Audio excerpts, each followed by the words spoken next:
Halo, selamat datang di channel Redaksi Jurnal. Alifur Rahman minta Prabowo tegas pecat Fadlizon atau keluar dari pemerintahan. Dilansir dari Makassar.terkini.id dan juga Indonews ID. Alifur Rahman, host 2045 TV, meminta Prabowo Subianto, Ketua Umum Partai Gerindra, untuk tegas memilih antara memecat Fadlizon atau keluar dari pemerintahan. Pernyataannya itu dapat dilihat dalam video berjudul Alifur Rahman, Fadlizon bela Munarboy, donaturnya ya, yang diunggah 2045 TV pada Rabu 28 Maret 2021.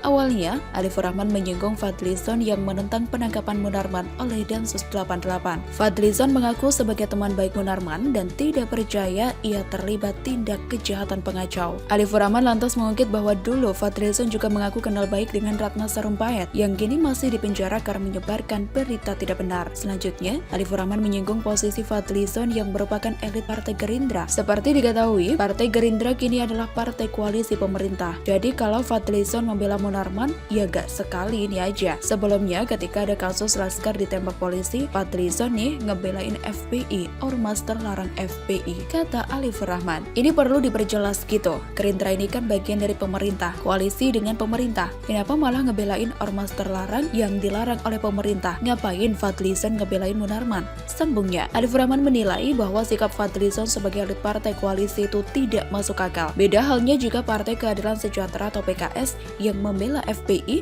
akan masuk akal sebab mereka memang partai oposisi. Ini harus diperjelas posisinya. Sehingga bagi saya ke depan seperti ini tidak boleh ada main dua kaki. Dari seorang Prabowo harus ada sikap yang jelas. Kalau Fadlizon ini bersalah, tindak dengan tegas, keluarkan atau mutasi atau pecat atau gimana terserah Prabowo, kata Alifur Rahman. Tapi kalau Prabowo dan Gerindra masih ingin berkoalisi dengan FPI, ya sikapnya juga harus jelas dong, keluar dari pemerintah, mundur. Itu baru benar, tambahnya. Alifur Rahman menyinggung bahwa Prabowo adalah menteri yang menikmati logistik dari pemerintah, namun justru memiliki elit partai yang terus menyerang pemerintah. Jadi, bagi saya harus ada sikap yang jelas lah dari seorang Prabowo, itu apakah masih mau menjadi koalisi pemerintah atau mau di luar pemerintah. Jelas, gitu, tandasnya. Seperti halnya kasus yang sudah-sudah. Di tengah silang sangkarut masalah di negeri ini, mulai dengan kasus MPR, tragedi Sigi, memanasnya isu Papua dan berbagai masalah lain, termasuk berita nyempil kecil tentang pelaporan saya dan FH oleh putrinya Bapak Yusuf Kala. Yang menarik dicermati adalah permainan politik dua kaki yang dimainkan oleh Partai Gerindra. Fenomena ini seolah mendapat blessing karena fokus perhatian publik lebih terarah ke masalah-masalah yang tersebut di atas. Jadinya, para pemain sinetron politik dua kaki menjadi bebas berselancar memainkan perannya.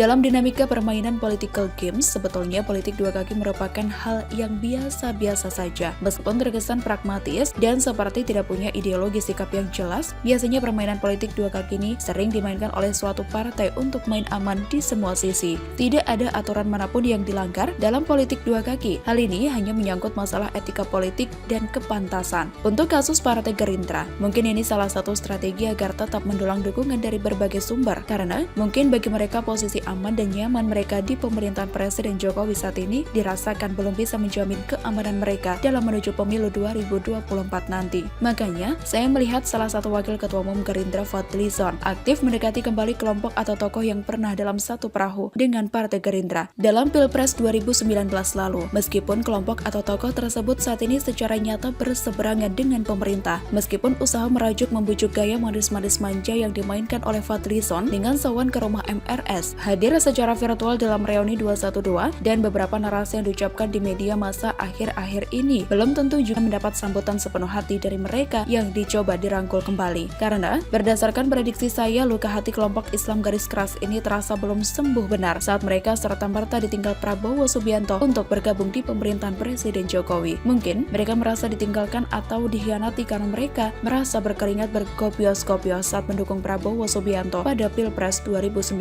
Meskipun akhirnya kalah dan kalah lagi. Semua sikap, tindakan, dan ucapan seorang Fadlizon yang kanan kiri oke, saya yakin tidak dibangun hanya dari dirinya sendiri, tapi pasti by design dan merupakan strategi besar dari partai. Meskipun strategi mereka agak kedodoran dan permainan menjadi berantakan saat terjadi kasus korupsi suap yang menimpa Edi Prabowo, mantan Menteri KKP. Kejadian ini membuat irama permainan menjadi kacau dan bahkan badai citra negatif langsung menghantam ulu hati mereka. Nah, melihat konstelasi ini kita tinggal menunggu bagaimana Presiden Jokowi menyikapi hal ini. Secara realita politik, suka atau tidak suka keberadaan Partai Gerindra Gerindra ikut andil menjaga kekokohan fondasi pemerintahan Presiden Jokowi. Karena kita melihat soliditas partai koalisi pendukung pemerintah agak ambiar akhir-akhir ini. Namun, Presiden Jokowi tetap harus waspada dan siaga. Jangan sampai terlena dan seolah melakukan pembiaran sleeping with the enemy. Jangan sampai juga keberadaannya menjadi destruktif dan seolah Presiden sedang memelihara anak macan dengan memberi umpan daging segar setiap hari. Inilah kondisi realistis perpolitikan di negeri ini, memprihatinkan. Karena tidak ada satupun partai politik yang menunjukkan iktikat baik untuk tulus menjaga Indonesia.